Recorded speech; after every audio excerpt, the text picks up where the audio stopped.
الحمد لله رب العالمين والصلاة والسلام على سيد المرسلين وعلى آله وصحبه أجمعين ومن تبعهم بإحسان إلى يوم الدين.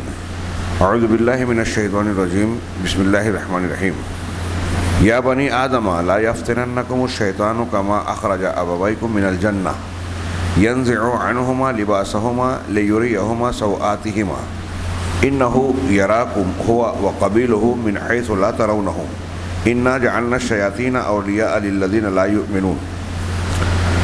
محترم حاضرین، دکتور ربیع کی مجالس قرآن کے حوالے سے سورۃ الاعراف کا آغاز ہوا تھا اور پچھلی مجلس میں اس سلسلے کی ابتدائی تعلیم اور ہدایت جو اللہ تبارک و تعالیٰ نے سورۃ الاعراف کی ابتدا ہی میں دوسری آیت میں ذکر فرمائی کہ جو کچھ اللہ کی طرف سے نازل کیا گیا ہے اس کی اتباع کرو، اس کے علاوہ دوسروں کی پیروی اور ان کے پیچھے پیروی نہ کرو، ان کے پیچھے نہ چلو.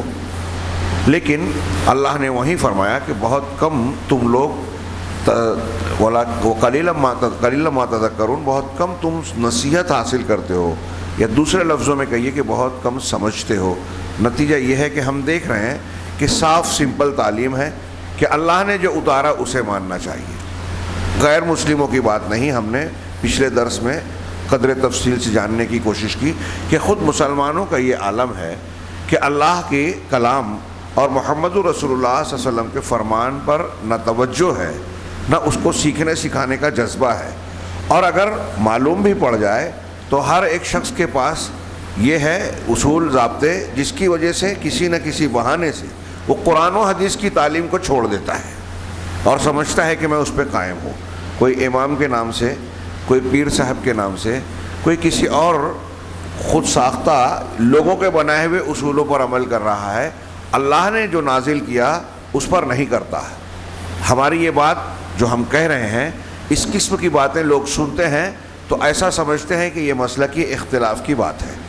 ہم ان سے یہ کہنا چاہیں گے کہ ٹھیک ہے، آپ لوگوں کی نہ سنیں، ان کی بھی نہ سنیں جن کی آپ سن رہے ہیں، ہماری بھی نہ سنیں، اللہ کی ضرور سنیں.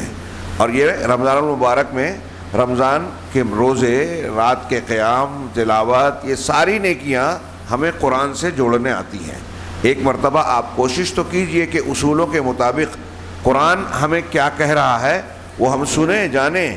اور یہ تو طے ہے کہ اتنا علم حاصل کرنا ہر مسلمان کا فرض ہے جتنا اس کے لیے ضرورت ہے. زندگی گزارنا، عقیدہ ضروری ہے سیکھنا، ہاں وہ فرائض اور عبادات جو ہر انسان پر فرض ہے، ہر ایک کو وہ سیکھنا بھی فرض ہے. کوئی یہ نہیں کہہ سکتا کہ نماز مجھ پر فرض ہے، مجھے طریقہ نہیں معلوم تھا اس لیے میں نے نماز نہیں پڑھی. ہاں توحید مجھے معلوم نہیں تھی، شرک مجھے معلوم نہیں تھا اس لیے میں شرک کر بیٹھا. قیامت کے دن قرآن میں ہے، حدیثوں میں ہے، یہ عذر کسی کا نہیں چلے گا، سیکھنا پڑے گا. بہرحال اس تعلیم کے بعد آگے اللہ تبارک و تعالیٰ نے شیخ ربیع نے عنوان قائم کیا یہ درس میں کہ قید الشیطان لبنی آدم، انسانوں کے لیے شیطان کی چال، انسانوں کے لیے شیطان کی چال. چنانچہ اللہ تبارک و تعالیٰ نے سورہ کے آغاز میں کچھ جو آیت ہم نے پڑھی اور ایک دو جملوں کے بعد اللہ تبارک و تعالیٰ نے ان آیتوں میں ہمارے نصیحت اور عبرت حاصل کرنے کے لیے، واعظ و نصیحت کے لیے حضرت آدم علیہ السلام اور ابلیس کا قصہ واقعہ بیان کیا. یہاں قرآن کی جامعیت دیکھیے گا آگے کہ کس طرح سے انہوں نے جوڑا کہ دنیا کی شروعات کیسے ہوئی، وہاں سے آج تک اللہ کے نبی صلی اللہ علیہ وسلم کے آنے تک اس صورت میں آگے ترتیب اللہ تعالیٰ نے گویا بیان کر دی، خلاصہ بیان کر دیا پوری تاریخ کا. چنانچہ کہہ رہے ہیں کہ حضرت آدم اور ابلیس کا قصہ بیان کیا اللہ تعالیٰ نے. اس واقعے کو ہم جانتے ہیں، جنت میں حضرت آدم اور حوا علیہ السلام کا رہنا، ابلیس کا بہکانا، پھر ان کو یہ دھوکہ دینا کہ جو درخت اللہ نے تم کو منع کیا ہے وہ درخت شجرۃ الخلد ہے، یعنی جس سے منع کیا اور یہ کہا کہ اگر تم نے یہ کھا لیا تو جنت سے نکال دیے جاؤ گے. شیطان نے یہ بہکایا کہ یہ شجرۃ الخلد ہے، مطلب یہ کہ اگر تم کو جنت میں ہمیشہ رہنا ہے تو یہ جھاڑ کھا لو. جو نکالنے کا سبب ہے اس کو کہہ رہا ہے کہ رہنے کا سبب ہے. آج بھی ہم کو اور آپ کو یہی دھوکہ دیتا ہے کہ یہ کر لو تو اچھا ہے، جبکہ وہ ہمارے لیے برا ہوتا ہے. تو شیطان نے یہ پٹی بڑھانے کی کوشش کی کہ یہ ادلکم علی شجرۃ الخلد، ہمیشگی کے درخت پر تم کو نہ دلالت کروں، نہ بتاؤں؟ تو آدم و حوا انسان تھے، اور یہ چونکہ ایک اللہ تعالیٰ کے امتحان کا سلسلہ ہونا ہی تھا، مقدر تھا، وہ ہے نا ایک صحیح روایت ہے جو کچھ عقل والوں کو سمجھ میں نہیں آتی کہ عالم برزخ میں آدم علیہ السلام اور موسیٰ علیہ السلام میں مکالمہ ہوا، تو حضرت آدم علیہ السلام نے حضرت موسیٰ کو چپ کرا دیا۔ حضرت موسیٰ علیہ السلام نے آدم علیہ السلام سے کہا کہ کیا آپ وہی آدم ہیں نا، جن کو اللہ نے اپنے ہاتھ سے پیدا کیا، سب کے والد ہیں؟ اس کے بعد کہا، حضرت موسیٰ نے کہا کہ بھئی آپ نے درخت کھا لیا، اس کی وجہ سے یہ مصیبت آئی، لوگ انسان یہ جو ہے اس میں دنیا میں پریشانیوں میں آئے۔ تو آدم علیہ السلام نے کہا کہ تم وہی موسیٰ ہو نا جن پر توریت نازل ہوئی؟ اللہ نے کہا ہاں، موسیٰ علیہ السلام نے کہا ہاں۔ تو کہا آدم علیہ السلام نے کہ کیا توریت میں یہ آیت نہیں ہے، یہ معنی نہیں ہے کہ آدم علیہ السلام نے غلطی کی تو وہ بھٹک گئے، بہک گئے؟ کہا ہاں ہے۔ تو کہا توریت کب لکھی گئی ہے؟ آدم علیہ السلام کے پیدا ہونے سے ہزاروں سال پہلے اللہ تعالیٰ نے تقدیر جو لکھی 50,000 سال پہلے، آسمانوں اور زمین کے پیدا کرنے سے 50,000 پہلے۔ تو آدم علیہ السلام نے کہا کہ موسیٰ تم ایک ایسی بات پر مجھ کو طعنہ دے رہے ہو، یہ بات کہہ رہے ہو، اشارہ کر رہے ہو جو میری پیدائش سے 40,000 50,000 سال پہلے طے ہو چکی تھی۔ فحج آدم و موسیٰ نے آدم کو گویا مغلوب کر دیا۔ یہاں موسیٰ علیہ السلام طعن و تشنیع نہیں کر رہے تھے، بلکہ اس مصیبت کا ذکر کر رہے تھے جو لوگوں پر پڑی، اور حضرت آدم علیہ السلام کے معاملے کو وہ بھی جانتے تھے، ایک پیغمبر تھے۔ جیسے ہم طعن و تشنیع کرتے ہیں نا، یہ اس طرح گناہ پر طعن و تشنیع نہیں ہے، وہ بھی جانتے تھے کہ آدم علیہ السلام کا گناہ معاف ہو گیا۔ بہرحال حضرت آدم علیہ السلام کا معاملہ کیا ہوا، یہ قصہ اور واقعہ ہم اور آپ جانتے ہیں۔ ابلیس نے بہکایا، آدم علیہ السلام سے غلطی ہوئی۔ اس سے پہلے ابلیس نے یہ غلطی کی تھی کہ اللہ تبارک و تعالیٰ کے حکم کو نہ مان کر سجدہ نہیں کیا تھا۔ دونوں نے غلطیاں کی، لیکن دونوں کے رد عمل کا فرق ہوا۔ حضرت آدم علیہ السلام نادم ہوئے، ابلیس اکڑ گیا۔ حضرت آدم علیہ السلام نے اللہ کی بارگاہ میں اپنے گناہ کا اعتراف کیا، ابلیس نے غلطی کرنے کا اعتراف کرنے کی بجائے اپنی بات کو صحیح ثابت کرنے کے لیے بہانے اور عذر تلاش کیے۔ اللہ تبارک و تعالیٰ کے حکم کے سامنے یہ حکمت پیش کر رہا ہے، عقلی دلیل پیش کر رہا ہے، قیاس کر رہا ہے کہ تو نے اس کو مٹی سے پیدا کیا، مجھے آگ مٹی سے بہتر ہے، جبکہ اس کا یہ کہنا بھی غلط ہے۔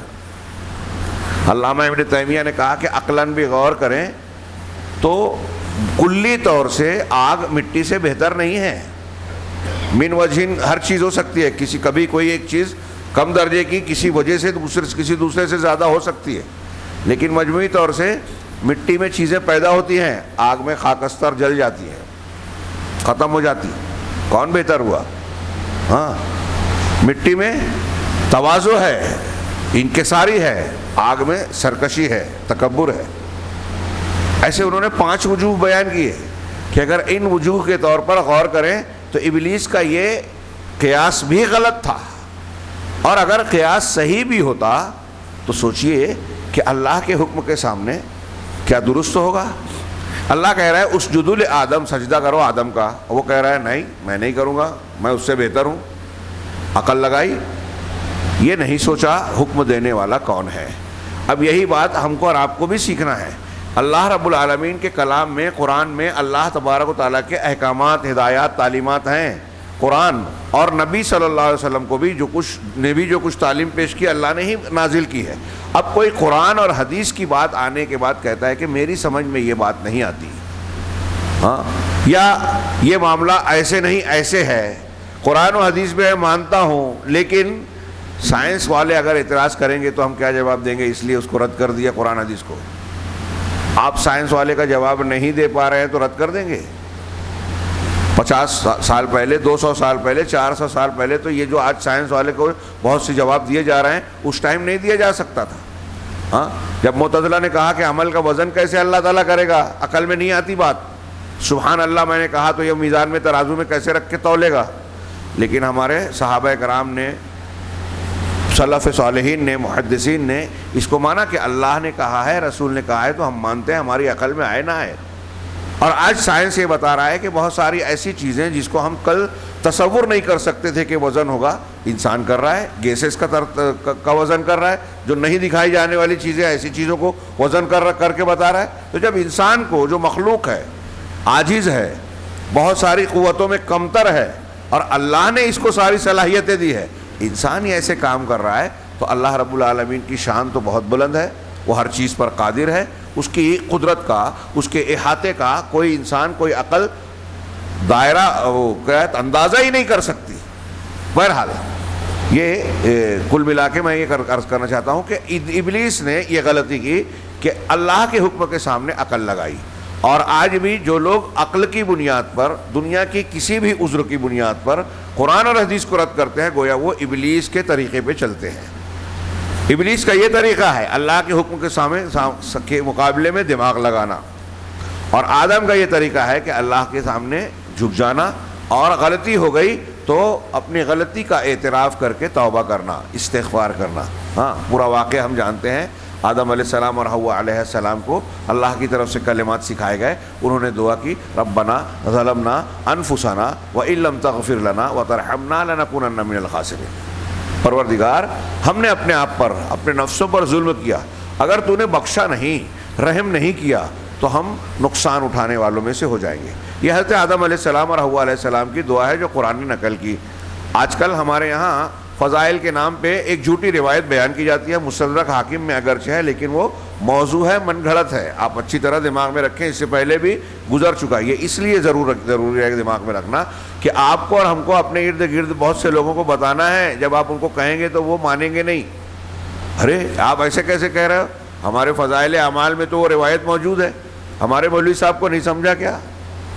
سمجھا یا نہیں سمجھا یہ کنارے، لیکن یہ لکھ لیجئے کہ وہ حدیث جھوٹی ہے، من گھڑت ہے، قرآن کی دعا کے خلاف ہے۔ اور یہ بات صرف اہل حدیث علماء نہیں کہتے، محدثین کہتے ہیں، اور بہت سارے حنفی علماء نے بھی اب یہ وضاحت کی ہے، اعتراف کیا ہے کہ تبلیغی نصاب میں بہت ساری روایات قصے جو ہیں غلط ہیں، قرآن کے خلاف ہیں۔ اسے بتانا چاہیے، لوگ اسے قرآن کی طرح پڑھ رہے ہیں، دین سمجھ رہے ہیں، اور جو اللہ اور اس کے رسول کے کلام صلی اللہ علیہ وسلم کے کلام کے خلاف وہ دین کیسے ہو سکتا ہے؟ ہاں، تو حضرت آدم کے وسیلہ لگا کے، ہاں اس میں ہے نا کہ بے حق کے محمد، حضرت آدم علیہ السلام نے جب اپنی توبہ کی تو محمد صلی اللہ علیہ وسلم کے حق کا وسیلہ لگایا، تو اللہ تعالیٰ نے پوچھا کہ تجھ کو کیسے پتا کہ محمد میرا پسندیدہ محبوب بندہ ہے؟ تو کہا جب تو نے مجھے پیدا کیا تو میں نے دیکھا تیرے عرش کے نیچے یہ لکھا ہوا تھا لا الہ الا اللہ محمد رسول اللہ، تو میں نے سمجھ لیا کہ تو نے اپنے نام کے ساتھ اسی ذات کا نام ملایا ہوگا جو تیرے نزدیک سب سے محبوب ہے، اور پھر اللہ نے ان کے وسیلے سے ان کو بخش دیا ہے۔ یہ جھوٹی حدیث ہے، من گھڑت ہے۔ محدثین اگرچہ امام حاکم نے نقل کیا اور صحیح کہا ہے، لیکن محدثین سب کہتے ہیں کہ حاکم کی تصحیح سے دھوکہ نہ کھاؤ۔ امام حاکم اگر کسی حدیث کو صحیح کہتے ہیں تو دھوکہ نہ کھائیں، ان سے بڑی غلطیاں ہوئی ہے۔ اسی لیے لوگ کہتے ہیں امام حاکم کے بعد یہ دیکھا جائے کہ امام ذہبی نے ان کو ان کی روایتوں کے بارے میں کیا کہا ہے۔ اگر وہ موافقت کر رہے ہیں تو ٹھیک ہے، نہیں تو پھر اسے چھوڑ دینا چاہیے۔ اور کہیں کہیں امام ذہبی سے بھی غلطی ہوئی تو دوسرے محدثین نے بتایا۔ خیر، یہ من گھڑت واقعہ ہے، اللہ نے دعا کو نقل کیا، اور اس میں کسی کا وسیلہ لگانے کا ذکر نہیں ہے۔ شخصیات کا وسیلہ لگا کر دعا مانگنا حرام ہے، یہ تمام اہل سنت والجماعت کا مسلک ہے۔ یہاں تک کہ امام حنیفہ، امام ابو یوسف، امام محمد رحمہم اللہ نے بھی یہ کہا ہے کہ شخصیات کا وسیلہ لگا کے دعا مانگنا حرام ہے، چاہے وہ شخصیات انبیاء اور رسولوں کی ہی کیوں نہ ہو۔ علامہ ابن ابی العز حنفی نے شرح العقیدۃ الطحاویہ میں جو بات میں نے کہی ہے اس کو ذکر کیا ہے، اور دوسری کتابوں میں آپ کو مل جائے گا۔ چنانچہ اللہ تبارک و تعالیٰ نے آدم و ابلیس کا واقعہ نقل کیا۔ شیخ نے اتنا ہی کہا اور آگے کہا وفیہا عبر، اس میں عبرتیں ہیں، بہت سارے دروس ہیں، واقعی بہت سارے اسباق و دروس ہیں۔ آگے کہا کہ اللہ نے ابلیس کو حکم دیا کہ آدم کو سجدہ کرے، اس نے انکار کیا، اور کیوں انکار کیا اللہ نے خود بتایا، ابا واستکبر، اور تکبر کیا۔ جو آدمی بھی اللہ اور رسول کی بات کو نہیں مانتا، یوں سمجھ لیجئے کہ وہ تکبر کر رہا ہے۔ چھوٹی سے چھوٹی بات میں اگر کوئی نہیں مانتا، تکبر آدمی کو روکتا ہے، تکبر اپنے آپ کو بڑا سمجھنا۔ گویا اللہ کے سامنے آپ اپنے آپ کو، مسجد میں اذان میں آپ کہہ رہے ہو اللہ اکبر، اللہ سب سے بڑا ہے، لیکن جب کوئی بات آتی ہے تو بولتے نہیں قرآن حدیث چھوڑیے میں اپنی سنوں گا۔ ہاں قرآن کہہ رہا ہے بیٹی کو بہن کو اتنا حصہ بنتا ہے، کہا نہیں سمجھ میں نہیں آتا، بہن نے کیا محنت کی ہے، ہم نے محنت کی ہے تو اس کو کیسے اٹھا کے دے دے اپنا آدھا؟ ہاں اللہ کی بات سمجھ میں نہیں آئی، اپنا دماغ لگایا، کر رہے ہیں کہ نہیں لوگ؟ ہاں اللہ نے سود کو حرام کیا، ارے یار اگر سود کو حرام کہہ دیں تو کمائیں گے کیسے، ترقی کیسے کریں گے؟ ہندوستان میں تو کوئی بیت المال اور قرضہ دینے والا ہے ہی نہیں۔ اب مولوی صاحب کے پاس جاؤ تو وہ تو سبھی حرام کر دیتے۔ ہاں اسٹاک ایکسچینج میں پیسہ نہیں جمع کر سکتے، سودی لین دین نہیں کر سکتے، ہاں کٹ والا معاملہ نہیں کر سکتے ڈاکٹر لوگ، ہاں اور چیک ڈسکاؤنٹ نہیں کر سکتے، یہ نہیں کر سکتے وہ نہیں کر سکتے، تو کریں کیا؟ لہذا مولوی صاحب کو تحفہ تحائف دیا جائے اور کچھ راستہ نکالا جائے۔ تو مولوی صاحب راستہ بھی نکالتے ہیں، جیسے حلالہ نکال کے بھائی 3 طلاق کو کا راستہ نکالا کہ زنا کروا کے آپ اپنی بیوی کو حلال کر لیں، زنا کر کے حرام، حلالے کو زنا کہیں گے، صحابہ زنا کہتے تھے، اللہ کے رسول نے لعنت بھیجی ہے، ہاں جو حلالہ برا ہو جائے۔ ایسے یہاں بھی راستہ نکالا کہ اگر ایسا کر لیا، اگر ویسا کر لیا، اور ہندوستان میں یہ جائز ہے، دارالحرب والا ان کے یہاں قول ہے کہ دارالحرب میں سود جائز ہے، ایک تو صاحب کہہ دیا، لیکن اب یہاں دارالحرب کہیں گے تو پھنس جائیں گے، اس لیے دارالحرب نہ کہیں گے، دور دور سے آتے ہیں۔ اور میں نے تو بہت حیرت کی بات ہے، ایک مولوی صاحب کے گروپ کا یہاں تک معاملہ پڑا کہ اگر 33 یا 30% سے کم سود ہے تو کوئی بات نہیں۔ کہاں سے لائے آپ؟ اس لیے وہ ہر مہینہ ان کی سنستھا یہ ڈکلیریشن کرتی تھی کہ فلاں فلاں، ہمارے یہاں اخبار میں آتا تھا یہ، میرا خیال ہے اس میں حیدرآباد کے شیخ خالد سیف اللہ رحمانی صاحب، بہت بڑا نام ہے، ان کا بھی نام اس میں شامل تھا غالباً۔ تو وہ ہر مہینہ جو ہے کچھ کمپنیوں کا نام ڈکلیئر کرتے تھے کہ اس کمپنی میں آپ مسلمان پیسہ لگا سکتے ہیں، اسٹاک ایکسچینج میں، کہ ہم نے جو جائزہ لیا اس کے مطابق اس کمپنی میں آپ پیسہ لگا سکتے ہیں۔ ہاں یہ مسلمانوں کی ترقی کا راستہ آپ حرام میں ڈھونڈیں گے؟ آپ یہ کہتے ہو، مولویوں پر الزام دیتے ہو کہ یہ تو وہ بھی حرام کہتے ہیں وہ بھی حرام کہتے ہیں، مولوی جو کرنے کے لیے کہتے ہیں، بتاتے ہیں کہ قرآن و حدیث میں یہ ہے، مسلمانوں کی معاشی ترقی کا راز یہ ہے، وہ آپ کرتے ہیں کیا؟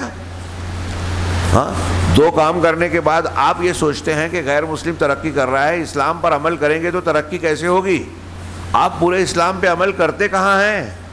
آپ نے اپنے سماج میں اسلامی حکم کے مطابق زکوٰۃ کا، صدقات کا اجتماعی نظام یا کوئی مؤثر نظام جو قرآن و حدیث کی تعلیم ہے اختیار کیا ہی کہاں؟ دنیا مثال پیش کرے ویسی جیسے اسلام نے پیش کی ہے۔ ابوبکر صدیق، عمر فاروق کے دور کا ہم جانتے ہیں۔ ہاں آج ایک میونسپلٹی میں چلا جاتا ہے، کارپوریشن میں چلا جاتا ہے جھوپڑے والا، تو اگلے سال وہ بلڈنگ میں آ جاتا ہے، لوگ سمجھتے ہیں کہ حق ہے۔ اور ہمارے یہاں ابوبکر صدیق، عمر فاروق، بعد میں عمر بن عبدالعزیز، عثمان غنی، یہ پہلے مالدار تھے، بعد میں غریب ہو گئے جب خلیفہ بنے، الٹا کام ہوا۔ یعنی یہ کہہ لیجئے کہ بلڈنگ سے جھوپڑے میں آ گئے، الٹا۔ یہ احساس ذمہ داری، احساس جواب دہی جو دین پیدا کرتا ہے، یہ آپ نے اختیار کیا ہی نہیں ہے۔ ہاں یہ راتوں کو گشت کرتے تھے۔ حضرت عمر بن عبدالعزیز سن 99 سے 101 تک 2 سال، سوا دو سال، میرا خیال ہے 2 سال بنے گا ان کا کیا نام ہے خلافت کی مدت، جن کو 5واں خلیفہ راشد بھی کہا جاتا ہے۔ ان کے بارے میں ہے کہ جب پہلی مرتبہ انہوں نے زکوٰۃ کا مال تقسیم کروایا بیت المال سے، تو اگلے سال جب بیت المال کا زکوٰۃ کا پیسہ تقسیم کرنے کے لیے انہوں نے لوگوں کو لکھا، تو ان کے گورنروں نے، ماتحتوں نے جواب دیا کہ امیر المومنین کوئی زکوٰۃ لینے والا مل ہی نہیں رہا ہے، جن کو ہم نے پچھلی مرتبہ زکوٰۃ دی تھی نا، اب وہ دینے والے بن گئے، اتنی دی کہ جو لینے والے تھے اگلے سال دینے والے بن گئے۔ یہ پریکٹیکل بات ہے، میں کوئی ہوائی بات نہیں کر رہا ہوں، تاریخ میں درج ہے، محفوظ ہے۔ ایسا دور، ایسی چیز، ایسا ماحول کہاں لائیں گے آپ؟ کہاں سے آئے گا؟ اسلام پر پورا عمل کرنے سے، اللہ تبارک و تعالیٰ کی برکت اور نصرت کے ذریعے سے۔ یہ کیسے حاصل ہوگی؟ اخلاص سے، شریعت پر عمل کرنے سے۔ آپ شریعت پر عمل نہیں کرتے اور شکوہ شکایت کرتے ہیں. مسلمانوں کا سب کا یہی عالم ہے ہاں کہ مسلمانوں پر طوفان آ رہا ہے, مدد نہیں آ رہی ہے اللہ کی, بابری مسجد ٹوٹ گئی, مدد نہیں آ رہی ہے, ایسا ہو رہا ہے, بلڈوزر چل رہے ہیں, مدد نہیں آ رہی مسلمانوں کے گھروں پہ, قانون بن رہے ہیں. ہاں یہ بات پہلے میں نے بہت دہرائی کہ مسلمانوں کے لیے اللہ نے جن بنیادوں پر مدد کا وعدہ کیا ہے, کیا مسلمانوں نے وہ چیزیں اختیار کی ہیں کہ ایسا کرو گے تو مدد ہوگی؟ تقوی, ایمان, صبر, اخلاص ہے. اللہ نے جو فرمایا قرآن مجید میں جگہ جگہ, کل کے میں بمبئی کے خطاب میں نے کہا کہ جن جن چیزوں سے قرآن و حدیث میں کہا کہ ایسا کرو گے تو اللہ کا عذاب آئے گا, وہ ساری چیزیں ہم نے اختیار کر رکھی ہے. ہاں سود کھاؤ گے نہیں چھوڑو گے تو اللہ اور رسول سے جنگ کا اعلان کر دو, قرآن نے کہا. آج کتنے مسلمان اللہ سے جنگ کا اعلان کر رہے ہیں؟ اللہ سے جنگ کا اعلان بھی کرو گے اور رحمت کا انتظار کرو گے, عجیب اندھیر ہے. اللہ نے کہا کہ رسول کے حکم کی مخالفت کرو گے فَلْيَحْذَرِ الَّذِينَ يُخَالِفُونَ عَنْ أَمْرِهِ أَن تُصِيبَهُمْ فِتْنَةٌ أَوْ يُصِيبَهُمْ عَذَابٌ أَلِيمٌ. کہ جو لوگ رسول کے حکم کی مخالفت کرتے ہیں انہیں ڈرنا چاہیے فتنے سے. فتنے سے مراد, ایک مراد یہ ہے کہ دنیا کا عذاب, ہاں, اور ایک مراد شرک بھی کی ہے, یا اور دوسرا دردناک عذاب سے ڈرنا چاہیے. اب رسول کے حکم کی مخالفت کرنے سے اللہ دنیا کا عذاب آئے گا, یہ قرآن کہہ رہا ہے. قرآن غلط ہو ہی نہیں سکتا, ہمارا ایمان ہے. اور ہم نے کہا کہ غلط ہو گئے کافر ہو گئے, قرآن کو غلط کہہ دیا تو. اب ہم مانتے ہیں کہ اللہ کا فرمان سچا ہے اور وہ کہہ رہا ہے کہ حدیث کی, اللہ کے رسول کی مخالفت کرنے سے عذاب آئے گا. اور یہ دیکھیے کہ ہم لوگ جانتے بوجھتے جن چیزوں کو نہیں جانتے چھوڑ دیں, جن چیزوں کو جانتے ہیں کہ رسول اللہ صلی اللہ علیہ وسلم کی سنت ہے, تعلیم یہ ہے, کیا ہم اس کی مخالفت نہیں کرتے جان بوجھ کر؟ جو کھلے کھلے گناہ ہیں, جن میں اختلاف ہے, جن میں بحث کی گنجائش ہے, چھوڑ دیجئے. زنا, چوری, بدکاری, دھوکہ دہی, رشوت خوری, رشتوں کو کاٹنا, جھگڑا لڑائی کرنا, ہاں, شراب پینا, نشہ کرنا, یہ ساری چیزیں حرام. اس میں کسی کا اختلاف بھی نہیں ہے جن چیزوں کو میں نے ذکر کیا. ہاں ابھی جن میں اختلاف ہے جانے دیجئے, جیسے رفع الیدین سنت ہے, ایک مسلک والے بولتے کہ نہیں ہمارا مسلک یہ ہے, اگرچہ واضح ہے, اب وہاں مسلک کے نام پہ سنت کو چھوڑتے ہیں. ہاں فلاں اصول بنا لیا کہ قرآن سے احاد سے, قرآن پر احاد سے زیادتی نہیں ہوگی, یہ ایک علمی بحث. اور احاد حدیثوں کو, صحیح حدیثوں کو احاد کے درجے میں ڈالے, کہہ دیا کہ چونکہ اس حدیث پر عمل کرنے سے قرآن پہ زیادتی ہو رہی ہے اس لیے حدیث پر عمل نہیں کریں گے. جہاں حدیث کو رد کرنا ہے ایسے اصول بنا لیے الٹے سیدھے. اور کہیں تو اپنے عقل سے قرآن پر زیادتی کر دیتے ہیں, قرآن کا یہ مطلب نہیں یہ مطلب ہے. تو عجیب اندھیر مچی ہوئی ہے. قرآن اور حدیث کی احکامات کی کھلی مخالفت ہم کر رہے ہیں, رشتے کاٹ رہے ہیں, حرام خوری کر رہے ہیں, بدعات و خرافات کا ارتکاب کر رہے ہیں, کمزوروں پر ظلم کر رہے ہیں, فرائض کو ترک کر رہے ہیں, تو اللہ کا عذاب ہی تو آئے گا نا.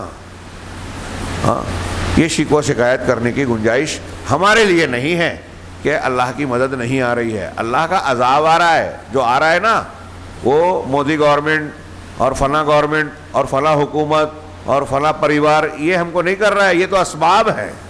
اللہ کسی کو بھی کھڑا کرے گا. اگر اللہ نہیں چاہے گا تو فرعون آ جائے کچھ نہیں اکھاڑ پائے گا, اور اللہ چاہے گا تو چوٹی بھی ہم کو جو ہے نقصان پہنچا سکتی ہے. یہ ہمارا عقیدہ ہونا چاہیے. ہر نماز کے بعد ہم ذکر کرتے ہیں اللہم لا مانع لما اعطیت ولا معطی لما منعت. اے اللہ جو تو دے اس کو کوئی روک نہیں سکتا, روکنے والا نہیں, اور جو تو روک دے وے کوئی دینے والا نہیں ہے. کیا یہ مذاق ہے؟ صحیح ہے. ہم صرف زبان سے کہتے ہیں, دماغ میں نہیں ہے. ہم پڑھتے ہیں لا حول ولا قوت الا باللہ, کوئی طاقت اور قوت اللہ کے بغیر نہیں ہے. تو کوئی گورنمنٹ مسجد اور ہم کو توڑ دیتی, ظلم کرتی, قانون بنا لیتی, اگر اللہ نہیں چاہتا تو اللہ کے چاہنے سے یہ ظالم ظلم کر رہے ہیں. لیکن اللہ کیوں چاہ رہا ہے؟ اس لیے کہ ہم نے ظلم کیا ہے, اس لیے کہ ہم نے اس کی نافرمانی کی ہے. اللہ تعالیٰ نے ہمارے اعمال کی پاداش میں, بدلے میں ہم پر اس طرح کے معاملات مسلط کر دیے, اور ان سے بچنا ہے تو اس کا معاملہ یہ قرآن جو ہم پڑھ رہے ہیں اس میں یہ تعلیمات موجود ہیں. اللہ تبارک و تعالیٰ نے ذکر کیا کہ اللہ تبارک و تعالیٰ نے آدم اور ابلیس کے معاملے میں حکم دیا تھا. آدم نے, ابلیس نے جو ہے انکار کیا اور استکبار کیا, اور وہ کافروں میں سے تھا, تکبر کر کے جھٹلا دیا. صحیح مسلم کی ایک حدیث ہے کہ ایک شخص جو ہے وہ کھانا کھانے بیٹھا, نبی صلی اللہ علیہ وسلم بھی موجود تھے, اللہ کے نبی جناب محمد رسول اللہ نے دیکھا کہ وہ الٹے ہاتھ سے بائیں ہاتھ سے کھا رہا ہے. ہاں سلمہ بن اکوع رضی اللہ تعالیٰ عنہ کی روایت ہے صحیح مسلم کی. تو آپ نے کہا کل بیمینک، الٹے ہاتھ سے نہیں، سیدھے ہاتھ سے، دائیں ہاتھ سے کھانا کھاؤ. تو اس نے کہا مستطعت، مجھے اس کی طاقت نہیں ہے. اس پر نبی صلی اللہ علیہ وسلم ناراض ہو گئے اور کہا لستطعت، بد دعا دے دی. جنہوں نے طائف والوں کو بد دعا نہیں دی، اس کو بد دعا دے دی. کیوں دی؟ رحمت اللہ عالمین نے اس لیے دی کہ راوی کہتے ہیں کہ ما منعہ الا الکبر. ہاں اللہ کے نبی صلی اللہ علیہ وسلم نے جب کہا سیدھے ہاتھ سے کھاؤ تو اس کو اس بات کو قبول کرنے سے تکبر نے روکا، گھمنڈ میں مبتلا ہو گیا وہ. تو اس تکبر کے بدلے میں اللہ کے رسول نے اس کو بد دعا دی. اور پھر کہا، اور راوی کہتے ہیں کہ جب اللہ کے رسول صلی اللہ علیہ وسلم نے کہا کہ تجھ کو کبھی طاقت نہ ہو سیدھے ہاتھ سے کھانے کی، تو کہا وہ مر گیا لیکن اس کا سیدھا ہاتھ اس کے منہ تک نہیں آیا. اس کا ہاتھ اٹھتا ہی نہیں تھا. پھر اس کے بعد سے الٹا ہی ہاتھ کام کرتا تھا. تو بہرحال یہاں میں یہ بات کر رہا ہوں کہ سیدھے ہاتھ سے کھانا، الٹے ہاتھ سے کھانا، ہاں یہ عقیدے فرائض کے مقابلے میں چھوٹی بات نظر آتی ہے، لیکن نبی صلی اللہ علیہ وسلم کا حکم یہ بھی ہے. ایک آدمی نے نہیں مانا، نتیجے میں کیا ہوا آپ دیکھتے ہیں. اور کیوں نہیں مانا؟ اس حکم کو نہ ماننے میں بھی تکبر ہے. ہمارے یہاں بہت سے لوگ فیشن میں اور اس میں آ کے غیر ضروری سمجھتے ہیں، الٹے ہاتھ سے کھاتے پیتے ہیں. کوئی ٹوکتا ہے تو ان کو برا لگتا ہے، یہ ویسا ہی ہے. لہذا شریعت کی کسی بات کو معمولی ہلکا سمجھ کر یہ نہ سوچا جائے کہ اس بارے میں ہم اللہ اور رسول کی مخالفت کر لے تو چل جائے گا. اللہ اور رسول کی موافقت کرنا ہو سکتا ہے کہیں درجات میں کم و نفل ہے، کوئی فرض ہے، لیکن اصولی طور پہ سب فرض ہے. اللہ کے نبی صلی اللہ علیہ وسلم کی ایک سنت کو پر عمل نہ کریں آپ تو کم اجر میں کمی ہو سکتی ہے، گنہگار ہو سکتے ہیں. لیکن اگر آپ یہ کہیں کہ میں اس کو سنت ہی نہیں مانتا، یہ انکار ہے، یہ کفر ہوگا. دونوں میں فرق سمجھ لیں. ہمارے یہاں لوگ کہتے ہیں نا کہ رفع الیدین نہیں کریں گے تو نماز ہو جائے گی. میں ان سے پوچھتا ہوں کہ جب آپ جانتے ہیں کہ سنت ہے تو کیوں یہ سوال کر رہے ہو کہ اس کے بغیر بھی ہو جائے؟ ورنہ لسٹ بناؤ، یہ سنت ہے، یہ سب چھوڑ دیں گے تو بھی نماز ہو جائے گی. یہ کوئی بات ہوئی؟ آپ سوال کیوں کر رہے ہیں؟ چھوڑنے کے لیے. تو خیر ایک آدمی چھوڑتا ہے سنت سمجھ کر، ایک آدمی چھوڑتا ہے یہ کہہ کے کہ میں اس کو مانتا ہی نہیں. دونوں میں زمین آسمان کا فرق ہے. جو مانتا ہی نہیں اس کا ڈر ہے کہ وہ کافر ہو جائے، مخالف ہے وہ. اور جو مانتا ہے اس کا جرم ہلکا ہے، مان کر عمل نہیں کرنا. اور ایک ہے ماننا ہی نہیں، تو نہ ماننا کفر تک جاتی ہے بات. کفر کا مطلب ہی ہوتا ہے انکار کرنا. تو بہرحال حضرت وہ کافروں میں سے تھا. اور اتنا ہی نہیں کہ اس نے انکار کیا، تکبر کیا، کفر کیا، اللہ کی بات کو رد کیا. وَآلَ عَلَى نَفْسِهِ لَيَغْوِيَنَّ ذُرِّيَّةَ آدَمَ. اس نے اپنے آپ پر یہ قسم رکھی، قسم کھائی، اٹھائی کہ وہ آدم کی اولاد کو ضرور بہکائے گا. لَيَغْوِيَنَّ، ضرور. یہ قرآن کی تعبیر کی کو نقل کی انہوں نے کہ وہ لَأَغْوِيَنَّهُمْ، میں ان کو ضرور بہکاؤں گا. ہاں ان کو کہہ رہے ہیں کہ، اور پھر اللہ سے اس نے مطالبہ کیا کہ قیامت تک اللہ تعالیٰ اس کو چھوٹ دے دے، ڈھیل دے دے کہ موقع دے، میں بہکاؤں گا. اللہ تبارک و تعالیٰ نے اس کو ڈھیل دے دی. سفیان ابن عیینہ اسی لیے کہتے ہیں کہ لوگوں اللہ سے دعا مانگا کرو، تھکو مت. یہ مت سوچو کہ میں گنہگار ہوں تو میری اللہ دعا قبول نہیں کرے گا. ارے اللہ نے تو اپنے سب سے بدترین مخلوق یہ ابلیس کی بھی بات مان لی، کی دعا قبول کر لی جب اس نے کہا مجھے مہلت دے. تو اللہ کی مشیت ہوتی ہے تو اللہ اپنے دشمنوں کی بات بھی قبول کر لیتا ہے.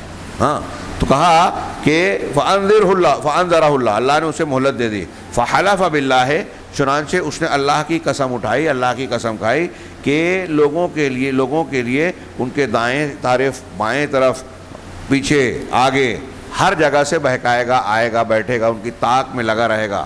ہاں اور ان کو بہکائے گا آگے پیچھے دائیں بائیں سے آ کر.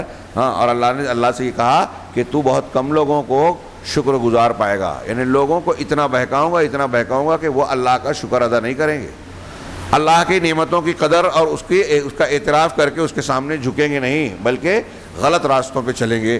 شکر کے بجائے ناشکری کریں گے، اللہ کی نعمتوں کا غلط استعمال کریں گے. چنانچہ اس خبیث نے اپنے اس خبیث وعدے کو، شیخ کے عبارت کا ترجمہ کر رہا ہوں کہ اس خبیث نے یعنی ابلیس نے اپنے اس خبیث وعدے کو یعنی یہ کہ آدم کی اولاد کو بہکاؤں گا، راہ راست سے ہٹاؤں گا، اس خبیث وعدے کو وہ نافذ کرنے کے لیے بنو آدم کے تذلیل میں گمراہ کرنے کے سلسلے میں وہ ایڑی چوٹی کا زور لگایا، چنانچہ انہیں شرک میں، گمراہیوں میں، فواحش یعنی بے حیائیوں میں مبتلا کیا، آخری شیطانی راستے تک۔ اور اس کی ایسی ایسی چال ہے کہ اچھے سمجھ نہیں پاتے۔ جہاں شرک کا، کفر کا، اللہ اور اس کے رسول کی بغاوت اور مخالفت کا حکم دیتا ہے وہ واضح ہے، کبیرہ بدعت کا حکم دیتا ہے وہاں آدمی دھوکہ کھاتا ہے۔ ایک آدمی بدعت کرتا ہے اور سمجھتا ہے میں دین پر عمل کر رہا ہوں۔ اب یہ میلاد النبی جو لوگ مناتے ہیں، تعزیہ جو لوگ بناتے ہیں، 15 شعبان کو جو لوگ نمازیں پڑھتے ہیں، قرآن خوانی میں قرآن پڑھتے ہیں، جب آپ ان کو بولیں کہ بدعت، ارے آپ بدعت کہہ رہے ہو، میں تو قرآن ہی پڑھ رہا ہوں نا، بدعت کہہ رہے ہو نماز ہی پڑھ رہا ہوں نا۔ انہیں یہ پتہ نہیں کہ بدعت نیکیوں میں ہی ہوتی ہے، چوری ڈکیتی زنا میں نہیں ہوتی۔ کوئی زنا کو سنے تھے آپ کبھی سنتے ہو کہ زنا بہت بدعتی والا زنا کر رہا ہے؟ یہ کھلے کھلے منکرات ہیں۔ بدعت کسے کہتے ہیں؟ جو نیکی کے قالب میں آتی ہے، جس کو آدمی دین سمجھتا ہے، دین کے نام پر دین کے مخالف چیز۔ تو ایک شیطان کی چال یہ ہے کہ لوگوں کو پٹی پڑھاتا ہے یہ دین ہے جبکہ وہ دین کے خلاف ہے۔ ابھی دیکھیے رمضان المبارک میں بالکل الگ جو اللہ کے رسول کی دعائیں ہیں ایسا لگتا ہے ان کو کم لگتی ہے۔ ابھی کل کے خطبے میں کہا ہم لوگ بمبئی جا رہے تھے، ایک جگہ بیچ میں رک کر نماز پڑھی تو بالکل تازہ نئی میڈ ان انڈیا دعا پڑھی وضو کی۔ اس سے پہلے کبھی نہیں پڑھی تھی کہ وضو کرنے کے لیے یہ دعا پڑھو بسم اللہ، اور کیا ہے آگے مجھے یاد بھی نہیں، اور یاد ہو بھی نہ تو اچھا ہے، کیونکہ وہ اللہ کے رسول صلی اللہ علیہ وسلم کی دعا ہے نہیں۔ ہمارے یہاں تسبیح تراویح ہر مسجد میں لکھی ہوئی ہے لوگوں کے، کہیں حدیث میں نہیں، میرے علم میں نہیں ہے۔ میں نے لوگوں سے پوچھا کہ لا کے کہیں بتائیے حوالہ، آج تک تو نہیں ملا۔ پہلے لکھا تھا ہمارے بار بار بولنے پہ ہٹائی گئی پارٹی کے جو شخص کھلے سے اور پیشاب پاخانہ کرتا ہے بھولنے کا مرض ہو جاتا ہے، وہ حدیث کا حوالہ کوئی حدیث نہیں ہے۔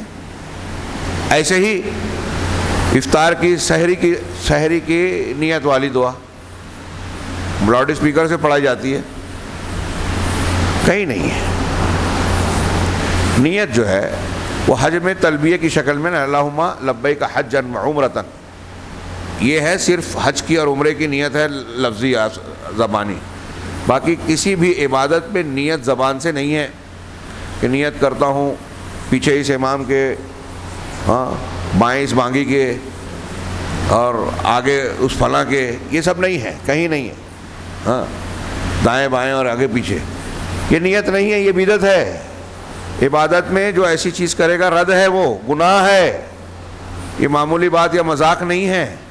جو اللہ کے رسول صلی اللہ علیہ وسلم سے ثابت نہیں ہے وہ عبادت میں کرنا ہی نہیں چاہیے۔ اللہ کے رسول ہر جمعہ کو صحابہ کے سامنے کہتے تھے جو کبھی بدعت نہیں کر سکتے تھے کہ ہر دین میں ہر نئی چیز بدعت ہے، ہر بدعت گمراہی ہے، ہر گمراہی جہنم میں لے جانے والی۔ اتنی اہم بات ہے، شریعت کو اس کے مصدر و احکامات کو صاف رکھیے کہ رسول کے مطابق ہو، اور یہ دھیان رکھیے کہ اگر آپ نے سنت کے مطابق 2 رکعت نماز پڑھی نا تو اس کے مقابلے میں اگر آپ بدعت کے ساتھ 1000 رکعت پڑھ رہے بیکار ہے، کیونکہ اس میں 1 رکعت بھی قبول نہیں ہوگی بلکہ وہ آپ کے لیے وبال بنے گی۔ شیطان ایسی چال چاہتا ہے، تو بدعت میں بھی اگر نہیں مبتلا کر پائے تو پھر شیطان کبیرہ گناہوں میں ڈالتا ہے، وہاں بھی نہیں کر پائے تو صغیرہ میں ڈالتا ہے، صغیرہ میں بھی نہیں ڈال پایا تو علامہ ابن تیمیہ، ابن قیم اور دوسرے علماء لکھتے ہیں کہ شیطان، یہ قرآن و حدیث کی روشنی میں، شیطان انسان کو غیر ضروری مباح کاموں میں، کم اہم کاموں میں مبتلا کرتا ہے جو بظاہر نیک دکھائی دیتے ہیں۔ 2 نیکیاں سامنے ہیں، ایک بڑی نیکی ہے، ایک چھوٹی نیکی ہے۔ شیطان چھوٹی نیکی میں مبتلا کرتا ہے تاکہ بڑی نہ کرے۔ ابھی رمضان المبارک میں دیکھیں گے کہ ہمارے یہاں بہت سارے نوجوان واٹس ایپ پہ ادھر ادھر ایسے مسائل پر بحث کرتے ہیں، عقلیت کا اور صلاحیت کا مظاہرہ کرتے ہیں جس پر خود عمل نہیں کرتے، لینا دینا کچھ نہیں۔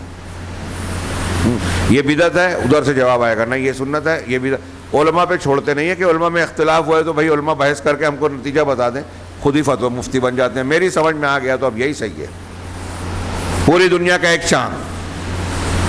جو لوگ یہ بحث کرتے ہیں مجھے دل ہوتا ہے کہ پکڑ کے ان کو وہ حضرت عمر والا درہ مارا جائے۔ بتائیے کہ اس بحث سے کیا لینا دینا ہے آپ کا؟ پہلی بات تو یہ ممکن نہیں ہے۔ اللہ کے رسول صلی اللہ علیہ وسلم کی ایک حدیث اس زمانے سے چلی آ رہی ہے، آج سائنس کے کمپیوٹر آنے کے بعد آپ عمل کر پاؤ گے؟ پہلے نہیں کر سکتے تھے اور آج بھی کر پائیں گے سب لوگ۔ سعودی عرب میں جس وقت عید کی نماز پڑھی جائے گی، کیا امریکہ اور آسٹریلیا کے رات میں لوگ نماز پڑھیں گے اسی ٹائم؟ یہ اتحاد ہے آپ کا؟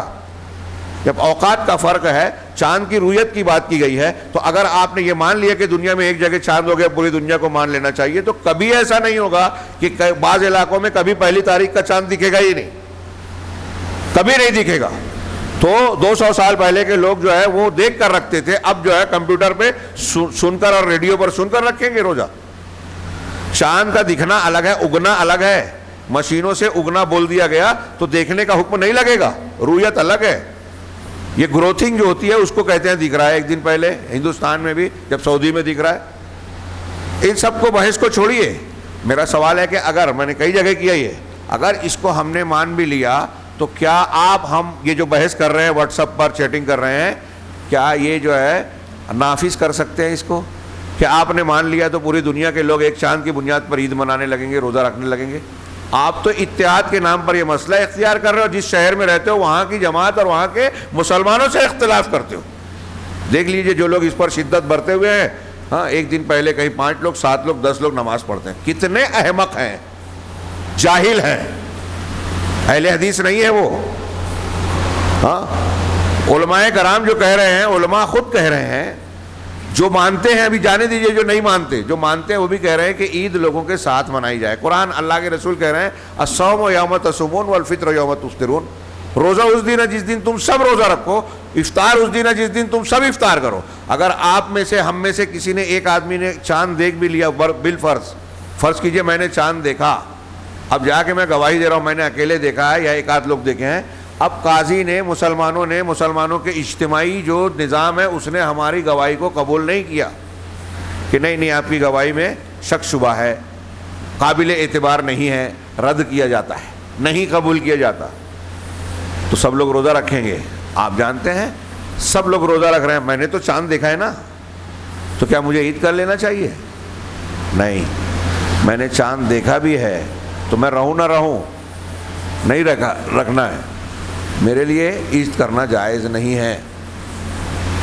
اب وہ عید کے دن روزہ رکھنا حرام ہے، ٹھیک ہے حرام ہے، چاند رویت ثابت نہیں ہوئی، میں نے دیکھا ہے، میں نے رکھوں، لیکن روزہ عید لوگوں کے ساتھ کروں گا۔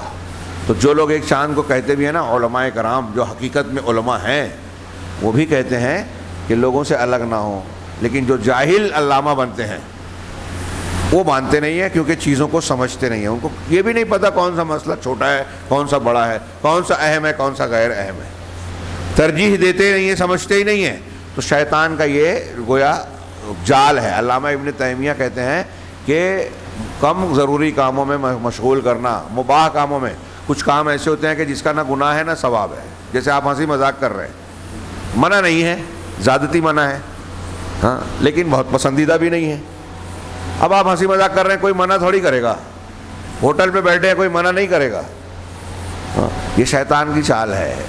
علامہ ابن تیمیہ کہتے ہیں بہت سے لوگ نہیں سمجھتے، آپ ٹائم پاس کر رہے ہو، کم اہم کاموں میں وقت ضائع کر رہے ہو، اگر وہی کام آپ اسی جتنی دیر آپ بیٹھ کر بات چیت کر رہے ہو اتنی دیر قرآن پڑھتے یا سبحان اللہ الحمدللہ اللہ اکبر اخلاص کے ساتھ شرعی آداب کے ساتھ کہتے، کتنا اجر و ثواب مل جاتا۔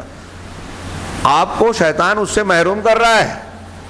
ایک آدمی ڈیوٹی کرنے والا یہ سوچتا ہے کہ میں آج اگر ڈیوٹی پہ نہیں گیا تو اتنا میرا نقصان ہو جائے گا، ہاں میں 200 روپے کا کام کر لیتا، نہیں کیا تو مطلب 200 کا نقصان ہوا۔ تو ایک مومن بندے کو اس سے زیادہ یہ سوچنا چاہیے کہ جس وقت میں نے جو ہے نیند میں گزار دیا، گپ شپ میں گزار دیا، خاموش بیٹھا ہوا لایانی کام، اگر یہی ٹائم میں قرآن کی تلاوت میں، ذکر و اذکار میں، کسی اچھی کتاب کو پڑھنے میں، کسی عالم سے جو ہے قرآن اور حدیث کی کسی آیت یا حکم کا مطلب سمجھنے میں اگر گزارا ہوتا تو کتنا اجر و ثواب ملتا۔ ہاں تو شیطان، علامہ ابن تیمیہ کہتے ہیں کہ یہ بہت سے لوگ نہیں سمجھتے، اور اس سے بھی زیادہ خطرناک شیطان کی چال یہ ہوتی ہے کہ بعض مرتبہ شیطان کہتا ہے یہ نیک کام کرو، نیکیاں کرنے کا حکم دیتا ہے شیطان، اچھا کام کرو، تو اب کوئی شک کرے گا کہ شیطان ہے تو اچھے کام کا حکم کہاں سے دے گا۔ پھر علماء نے بیان کیا کہ شیطان اچھا کام کرواتے کرواتے اس اچھے کے ساتھ ایک ایسی برائی کرواتا ہے جو ساری اچھائیوں پر پانی پھیر دیتی ہے۔ صحیح مسلم میں کہ جب زمانہ آئے گا نا کہ لوگ اللہ کا نام اللہ اللہ بولنے والا عالم ہوگا، جاہل ہو جائیں گے، اہل علم مر جائیں گے تو شیطان آگے کہے گا ارے یہ تو بہت بری بات ہے، تم لوگ اللہ کو یاد ہی نہیں کرتے. ہاں برابر، تو اللہ کا یاد کرو، ذکر کرو، تو ان کو نیکیوں کا حکم دے گا.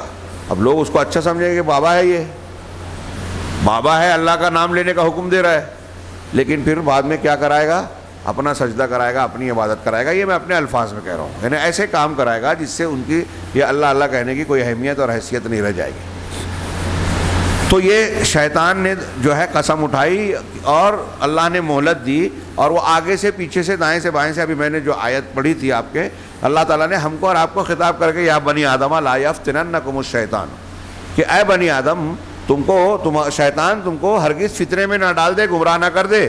کما اخرج ابویکم من الجنہ، کما اخرج ابویکم، جیسے کہ تمہارے ماں باپ کو حضرت آدم اور حوا کو نکالنے کا ذریعہ سبب بنا. ہاں، اور اس سے پہلے کی آیت میں کہا کہ تم تقوی کے اور اپنے لباس کو پکڑو. شیطان جیسے آدم علیہ السلام سے گناہ کروایا اور ان کا لباس کھل گیا، بے ستر ہو گئے آدم ہوا، ایسے ہی شیطان تم سے گناہ کراتا ہے اور گناہ کر کے تم بھی ننگے ہوتے ہو، احساس ہونا ہو. ہاں، تمہارا لباس اتارنا چاہتا ہے، وہ ذلیل کرنا چاہتا ہے، تمہارا دشمن ہے، لہذا ہوشیار رہو. اللہ تعالیٰ نے ہم کو آگاہ کیا. چنانچہ اللہ تبارک و تعالیٰ نے بنی آدم کو اس خبیث سے، اس کی قید و مکر سے، یعنی چال اور سازش سے ہم کو خبردار کیا ہے، سمجھایا ہے، منع کیا ہے. فقد کاد لابیہم، شیطان نے لوگوں کے باپ آدم علیہ السلام کے خلاف چال چلی. ہاں، اور اللہ تبارک و تعالیٰ نے کہا کہ دیکھو تمہارے باپ کو بہکایا، تم کو بھی بہکائے گا، تم اس سے ہوشیار رہنا. اللہ نے بالکل صاف صاف اطلاع دے دی، وضاحت کر دی. اب شیطان کا اور آدم کا انہی آیتوں میں ہے کہ اب اس کے بعد دنیا میں آیا اور اللہ نے اعلان کر دیا کہ تم میں کا بعض کا دشمن ہوگا، یعنی شیاطین اور انسانوں میں دشمنی. شیطان انسان کا سب سے بڑا دشمن. اب دشمن سے بچنا چاہیے، دور رہنا چاہیے، لیکن ہمارے کتنے لوگ ہیں کہ اپنے سب سے بڑے دشمن کو اپنا سب سے اچھا دوست بناتے ہیں، اولیاء بناتے ہیں. کافر، مشرک، گنہگار شیطان کو دوست بنانے والے ہیں، قرآن کہتا ہے. تو کہا آگے اب اللہ تبارک و تعالیٰ نے اپنے اولیاء کو جو اللہ کے دوست ہیں ان کو اس بات کی توفیق دی کہ وہ شیطان کی مخالفت کریں اور اللہ کے احکامات اور اس کی شریعت کی اتباع اور پیروی کریں. یعنی جن لوگوں کو یہ توفیق مل رہی ہے کہ وہ دین پر قائم رہیں، یہ اللہ کے اولیاء ہیں اور اللہ نے انہیں شیطان کے شر سے، چال سے بچا لیا. اور جن لوگوں کو اللہ نے گمراہی میں ڈال دیا، ہدایت کی توفیق نہیں دی کیونکہ وہ اندر سے برے تھے، تو اللہ نے ان کو توفیق سے محروم رکھا. تو اللہ نے جن کو توفیق نہیں دی وہ گمراہ رہے، تو انہوں نے شیطان کی اطاعت کی. ہاں، لہذا اللہ نے ان کو گمراہی کے راستے پہ ڈالا، نیکی کی توفیق نہیں دی اور ان کو جو ہے رسوا کر دیا، ان کو ذلیل کر دیا. اب ان میں سے آپ جب دنیا کی ہسٹری پڑھیں گے تو وہاں سے لے کر آج تک یہ تاریخ نظر آئے گی. وہ اہل کتاب ہیں یا ان کے علاوہ دوسری قومیں ہیں، جو اللہ کے نیک بندے تھے، اللہ تعالیٰ نے ان کو توفیق دی شیطان کے شر سے بچا کر اپنی اتباع کرنے کی، اپنی شریعت کو ماننے کی.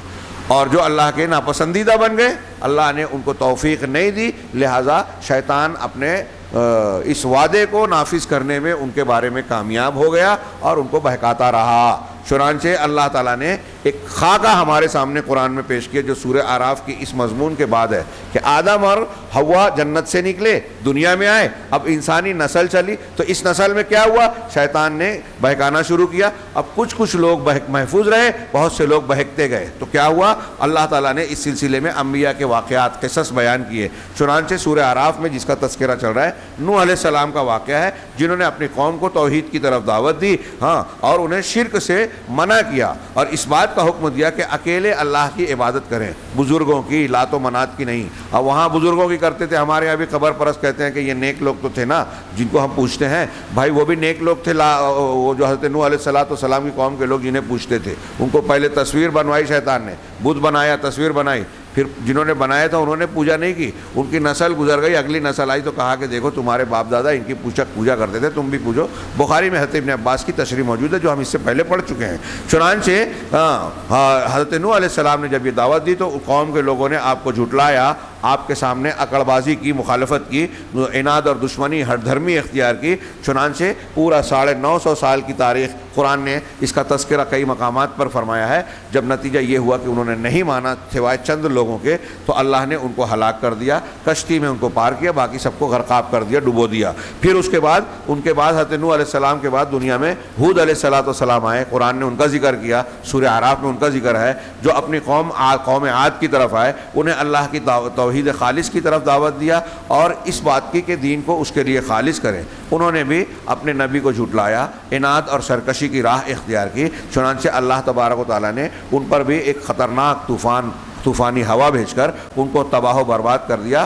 عبرت پکڑنے والوں کے لیے انہیں نشان عبرت بنا دیا. پھر اس کے بعد قوم صالح آئے، اور یہ قوم صالح کو ہی سمود کہا جاتا ہے. قوم سمود آج ان کے کھنڈرات موجود ہے وادی ہجر میں. انہوں نے بھی جھٹلایا اور عناد کا راستہ اختیار کیا. اللہ تبارک و تعالیٰ نے ان پر چیخ مسلط کی اور وہ اوندھے منہ کے اوندھے منہ رہ گئے اور پوری کی پوری قوم جو ہے تباہی سے دوچار ہو گئی. اب یہ دنیا میں بھی یہ ہلاکت کے مستحق بنے. اللہ تعالیٰ نے دیکھیے کہاں سے شروع کیا، انہوں نے جوڑ کے دماغ میں رکھیے. آدم اور حوا کا واقعہ ہوا، وہاں سے جنت سے نکلے. اب اس کے بعد یہ جتنے لوگ ہیں سب کو جنت سے نکال رہا ہے.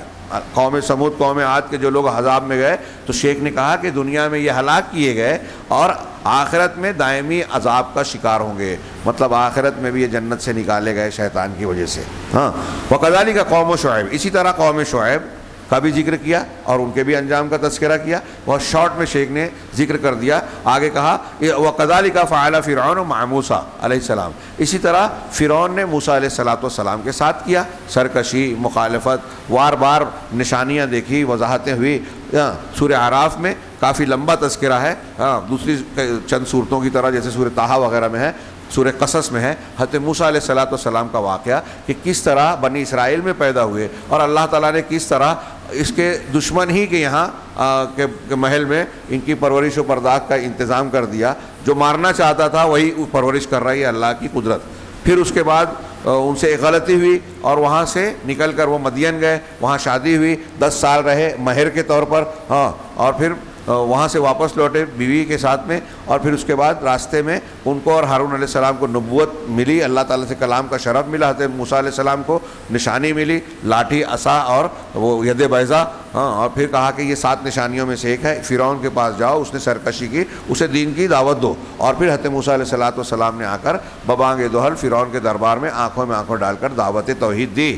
پھر اس کے بعد مخالفتوں کا سلسلہ ہوا. اور پھر فرعون نے جب دیکھا کہ موسیٰ علیہ السلام معجزہ پیش کر رہے ہیں تو کہا کہ یہ جادو ہے. اور پھر لوگوں سے مشورہ کیا، کہا کہ یوم الزینہ کو جو سب لوگ اکٹھا ہونے کا دن تھا، اس دن جو ہے سارے جادوگروں کو ایک ملک کے اکٹھا کرو اور ان کا مقابلہ کراؤ، ان کو شکست دے دو. یہ کہہ رہا ہے یہ اللہ کی نشانی ہے. اور پھر کیا ہوا، آگے شیخ نے ذکر کیا کہ اس کی فرعون نے بھی جو ہے جھٹلایا، کفر کیا، تکذیب کی، عناد کیا.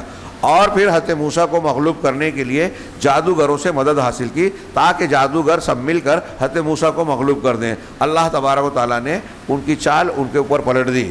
ان کی قید اور چال کو انہی پر پلٹ دیا. وہ کیا ہوا، وَهَدَى اللَّهُ السَّحَرَةَ إِلَى الْإِسْلَامِ، اور جادوگروں کو اسلام کی ہدایت دے دی اللہ نے. میں اکثر کہا کرتا ہوں یہ واقعے میں کہ قرآن پڑھیے دیکھیے کہ کچھ دیر پہلے یہ جادوگر جب حضرت موسیٰ علیہ السلام سے مقابلے سے پہلے فرعون سے ملے تو کیا کہہ رہے تھے، قرآن نے نقل کیا اِنَّ لَنَا أَجْرًا إِن كُنَّا نَحْنُ الْغَالِبُونَ، کہ کیا اگر ہم غالب آ گئے، موسیٰ کو ہرا دیا تو ہم کو اجر ملے گا، انعام ملے گا، بدلہ. تو فرعون نے کہا ہاں کیوں نہیں، صرف بدلہ ہی نہیں انعام ہی نہیں ملے گا. انکم من المقربین، تم مقربین میں سے ہو جاؤ گے. پاکستان کے ایک صاحب نے بڑا اچھا کہا کہ آج کی زبان میں یہ بتائیے کہ فرعون کہہ رہا ہے مقربین سے مطلب یہ کہ تم کو دربار میں اونچی کرسی ملے گی، اونچا مقام ملے گا. تو جادوگر ابھی دنیا کے لالچ میں ہیں، موسیٰ کو ہرا کے پیسہ ملے گا، اجر ملے گا، فرعون کا تقرب ملے گا، اس کو خوش کریں گے. لیکن جب جادوگروں کے سامنے اللہ حضرت موسیٰ نے معجزہ پیش کیا، ان کی لاٹھی ڈنڈوں کو عصا نے جو ہے اسلحے کی شکل میں سب بن کر نگل لیا، تو جادوگر سمجھ گئے کہ یہ موسیٰ کا کام نہیں ہے. سب کے سب اسلام لے آئے. یہاں یہ بھی قابل غور بات ہے کہ حضرت موسیٰ علیہ السلام نے جو معجزہ پیش کیا، کس نے پیش کیا؟ موسیٰ علیہ السلام. جادوگر ایمان کس پہ لا رہے ہیں؟ کیا کہہ رہے ہیں؟ آمنا برب موسیٰ، ہم ایمان لائے موسیٰ اور ہارون کے رب پر. یہ نہیں کہا موسیٰ کی کیا شان ہے، موسیٰ وہ کر لیے جو ہم نہیں کر سکتے. ایسا کہا کیا؟ ہمارے ہندوستان پاکستان میں صوفی، بریلوی اور عشق کے لوگ، دوسرے لوگ بھی جب بزرگوں کے واقعات سناتے ہیں تو پبلک کو یہ تاثر دیتے ہیں کہ وہ اتنے بڑے عالم تھے. ظہر کے وضو سے عشاء اور عشاء کے وضو سے فجر پڑھتے تھے، 40 سال 80 سال 50 سال پیدا ہونے سے لے کے مرنے تک. وہ ہوا میں اڑتے تھے، وہ ایسا کرتے تھے، وہ ویسا کرتے تھے. تو تاثر کیا، ارے جب اتنے پہنچے ہوئے ہیں تو ان کی مزار پہ جا کے اپنی مرادیں مانگ سکتے، مشکل حل کر سکتے. اولاد نہیں ہے تو اولاد مانگ سکتے. مارو گھٹنا ٹوٹے سر، یہ دلیل ہے کیا؟ اگر وہ کرامت کا مظاہرہ کر رہے ہیں تو کیا ان کے اندر اللہ کی خصوصیت آ گئی؟ میرا سوال ہے کہ یہ کہاں سے کوئی دلیل بنتی ہے؟ پہلی بات تو وہ جھوٹی سچی کرامت ابھی کیا ہے، سچ ہے کہ جھوٹ ہے جانے دیجیے، مان لیجیے سچ ہے. کسی نبی نے معجزہ مظاہرہ کرنے کے بعد اللہ کے نبی صلی اللہ علیہ وسلم کے آس پاس بھی کوئی پہنچ سکتا ہے؟ درجے میں، مقام میں کوئی انسان پہنچ سکتا ہے؟ آپ رسولوں کے سردار، آپ کے کیسے کیسے معجزات ہیں، صاحب قبول. لیکن دیکھیے کہ اپنے چچا ابو طالب کو کہہ رہے ہیں کلمہ پڑھ لو، کلمہ پڑھ لو، قیامت کے دن اللہ کے پاس جو ہے حجت پیش کروں گا. بخاری مسلم کی حدیث ہے. نہیں پڑھا. ابو جہل نے اور اس کے ساتھی نے کہا رہے عبد المطلب کے دین سے پھر جاؤ گے کیا؟ نہیں پھروں گا. کلمہ نہیں پڑھا، توفیق نہیں ملی. اللہ کے رسول کوشش کر رہے ہیں، کامیاب نہیں ہوئے. اپنے سگے چچا کو کلمہ نہیں پڑھا سکے. کیوں؟ اللہ کی توفیق نہیں ملی. اللہ تعالیٰ نے قرآن میں کہہ دیا انک لا تہدی من احببت، آپ جس کو پسند کرتے ہیں یعنی رشتہ داری وغیرہ کی بنیاد پر آپ اس کو ہدایت نہیں دے سکتے. ولکن اللہ یہدی من یشاء، اللہ جسے چاہتا ہے ہدایت دیتا ہے. اب ایک دلیل صرف دماغ میں رکھ لے مسلمان کہ نبی صلی اللہ علیہ وسلم سے اللہ کہہ رہا ہے کہ آپ نہیں کر سکتے، جو اللہ چاہے گا وہ کرے گا. تو اللہ کے رسول کو اللہ کا اختیار کہاں سے ملا؟ اور نبی صلی اللہ علیہ وسلم کو جب اختیار اللہ کے امور میں نہیں ہے تو دنیا کا کوئی پیر، کوئی بابا، کوئی بڑے سے بڑا ولی، کوئی بڑا بڑا فقیر، کوئی فرشتہ کیا یہ مقام پا سکتا ہے؟ ہو ہی نہیں سکتا. سمپل بات. اللہ کے نبی صلی اللہ علیہ وسلم سے اللہ نے کہا کہ لیس لک من الامر شیء، سورہ توبہ کے آیت، آپ کا معاملے میں کوئی حق نہیں ہے. وقت زیادہ ہو گیا، میں بات پوری کر دوں. یہ بہت اہم مسئلہ ہے، لوگ غور نہیں کرتے کہ نبی صلی اللہ علیہ وسلم معجزات پیش کر رہے ہیں. حضرت عیسیٰ علیہ السلام مردے کو زندہ کر رہے ہیں، کیسے؟ قم باذن اللہ کہہ کے. لیکن کہہ رہے ہیں یہ اللہ کے حکم سے، میری طاقت نہیں ہے. معجزہ اللہ تعالیٰ دیتا ہے، کرامت اللہ تعالیٰ دیتا ہے. معجزہ رسول کی نشانی بھی ہوتی ہے، اس کے مقام کو بھی بتاتا ہے. کرامت اللہ تعالیٰ کی جانب سے اپنے نیک بندے کی قبولیت کا درجہ ہوتی ہے. لیکن یہ دلیل نہیں ہے کہ اس کی بات کو اب ہم جو مانے، قرآن حدیث کے خلاف بول رہا ہے، کچھ بھی بول رہا ہے، مانتے جاؤ. نہیں. اگر کوئی بڑے سے بڑا کرامت والے کی بات بھی قرآن حدیث سے ٹکرا جائے، حضرت عمر کو اللہ کے رسول نے اپنی زبان مبارک سے کہا یہ الہام والے ہیں. کئی باتوں میں قرآن نے تائید کی. لیکن جب ابوبکر صدیق اور عمر فاروق کا اختلاف ہوا کہ ان سے قتال کیا جائے، جنہوں نے زکوٰۃ کو نہیں دے رہے ہیں، جو زکوٰۃ کو روک رہے ہیں، تو حضرت عمر نے جو رائے دی تھی خود واپس لے لی اور کہا کہ بعد میں مجھے معلوم سمجھ میں آ گیا کہ حضرت ابوبکر صدیق حق پر ہے. حق پر کیوں تھے ابوبکر صدیق؟ اس لیے کہ حدیث کے مطابق تھی بات. تو اگر حدیث کے بات کہی جائے تو عمر فاروق کی بات بھی نہیں لی جائے گی. عمر فاروق جن کو اللہ کے رسول نے کہا کہ وہ ان کو الہام ہوتا ہے اللہ کی طرف سے، ان کی بات بھی حدیث کے سامنے نہیں چلی. خود انہوں نے مانا، ابوبکر صدیق اور صحابہ نے مانا رضی اللہ عنہم. تو اب کوئی پیر صاحب خواب دیکھ لے میں، کشف کا دعویٰ کر لے میں، اجتہاد کوئی کر لے میں، کسی کی عقل اور رائے میں آ جائے تو کیا اس کی بات قرآن حدیث کے خلاف قبول کر سکتے ہیں؟ یہ کہہ دیں کہ بھائی وہ تو اتنے بڑے بابا تھے، اتنے بڑے بزرگ تھے، ہوا میں لٹک کر جو ہے وہ نماز پڑھتے تھے، کیا ضرورت تھی؟ ہوا میں لٹکنے کی کیا ضرورت تھی؟ یہ ایسی چیزیں بیان کرتے ہیں بلا وجہ کی. ایک جین مذہب کا مجھ سے ملا، کہنے لگا ہمارے بہت بڑے بابا دھولیا میں آئے ہیں. مطلب کیسے؟ کہا جے پور سے دھولیا چل کے آئے، پیدل چل کے آئے. تو میں نے کہا تو چل کے آئے تو کس کا فائدہ ہوا؟ ان کا فائدہ ہوا کہ آپ کا ہوا کہ میرا ہوا؟ یا ہمارے دیش کا فائدہ ہوا؟ کس کا فائدہ ہوا؟ تو منہ دیکھنے لگا، کہا ایسا تھوڑی ہے. اچھا میں نے کہا ٹھیک ہے، وہ جے پور سے دھولیا آئے تو آپ ان کو بابا مان لیے، میں اگر وہاں سے چل کے آؤں اور اس سے تھوڑا اور زیادہ چل لوں تو میرے کو اس سے بڑا بابا مان لو گے؟ یہ کیا بات ہے؟ عوامی اور جاہلانہ مزاج. تو میں یہ کہہ رہا ہوں یہاں دیکھیے واقعے میں اللہ تعالیٰ نے نقل کیا کہ جب جادوگروں نے حضرت موسیٰ سے معجزہ دیکھا تو یہ نہیں کہا ارے موسیٰ کی تو یہ شان ہے، ہم ان کو سجدہ کریں گے، ان سے مانگیں گے، مرادیں مانگیں گے، فرعون کے بجائے ان سے اجر لے لیں گے. نہیں، وہ یہ جانتے اگر کہ موسیٰ کی طاقت ہے تو ان سے مقابلہ کرتے کہ ہم بھی تو انسان ہیں، وہ بھی انسان ہے. انہوں نے دیکھا کہ موسیٰ نے جو پیش کیا وہ کوئی انسان کر ہی نہیں سکتا، اس کا مطلب یہ موسیٰ کا کام نہیں ہے، اللہ کا کام ہے، اس لیے ایمان لائے اور کہا کہ ہم رب موسیٰ رب ہارون. وہاں معجزہ اور کرامت سے توحید ثابت ہوئی، یہاں معجزہ اور کرامت بیان کر کے ہمارے لوگ شرک کرواتے ہیں کہ فلاں بابا اتنے بڑے تھے ان کی مزار پہ چلو. تو بہرحال حضرت موسیٰ علیہ السلام کے اوپر ایمان لائے اور یہ بات مانی کہ یہ اللہ تبارک و تعالیٰ کی طاقت ہے. اس میں گویا توحید کی دلیل ہے. اللہ تبارک و تعالیٰ نے ان کو جادوگروں کو جب یہ حکم دیا تو وہ جادوگر جو کچھ دیر پہلے 2-4 گھنٹہ پہلے حضرت موسیٰ کا مقابلہ کر کے فرعون سے انعام چاہتے تھے، اب جب ایمان لے آئے تو فرعون نے کیا کہا اس صورت میں، سورہ طٰہٰ میں اور دوسری جگہوں پہ دیکھیے، کہا ارے یہ تمہاری ملی بھگت ہے، یہ موسیٰ تمہارا استاد ہے، انہ لکبیرکم الذی علمکم السحر، یہی تمہارا بڑا ہے جس نے تم کو جادو کو سکھایا. دیکھیے کیسے لوگوں کو پلٹاتے ہیں سیاسی لوگ، سیاسی بیان دے کر. ہاں کہہ رہے یہ تمہارا بڑا ہے، اس نے سکھایا اور تم نے ملی بھگت کر کے چال چلی میرے سامنے لوگوں کو دھوکہ دینے کے لیے.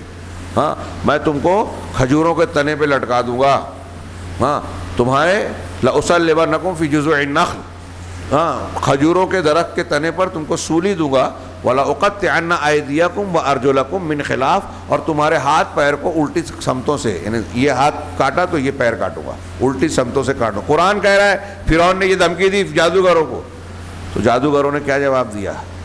کوئی بات نہیں، تجھ کو جو کرنا ہے کر لے، اقض ما انت قاض.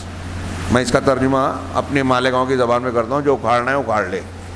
ہاں جادوگر جو ابھی فرعون سے انعام چاہتے تھے، ڈر رہے تھے، ایمان لانے کے بعد کیا کہہ رہے ہیں کہ تیرے کو جو کرنا ہے کر لے، تو زیادہ سے زیادہ کیا کرے گا؟ انما تقضی هذه الحیات الدنیا، یہ دنیا کی زندگی کا ہی فیصلہ کرے گا، یہاں تو ویسے بھی مرنا ہے. اب ہم کو جو حق مل گیا اس کو چھوڑ نہیں سکتے، اللہ کی نشانی دیکھ لی، اس کو ٹال کیسے سکتے ہیں؟ ہم نے حق کو سمجھ لیا، یہ اللہ تعالیٰ کے سچے بندے بن گئے، ابلیس اور شیطان کے راستے سے ہٹ کر پیغمبر اور دین کے راستے پر چلنے والے. چنانچہ اللہ تبارک و تعالیٰ نے فرعون اور فرعونیوں کی چال کو ان پر ہی پلٹ دیا. جادوگروں کو ایسی نہ صرف شکست دی اللہ تعالیٰ نے موسیٰ علیہ السلام کے سامنے، بلکہ اللہ نے ان کو اسلام کی ہدایت دے دی.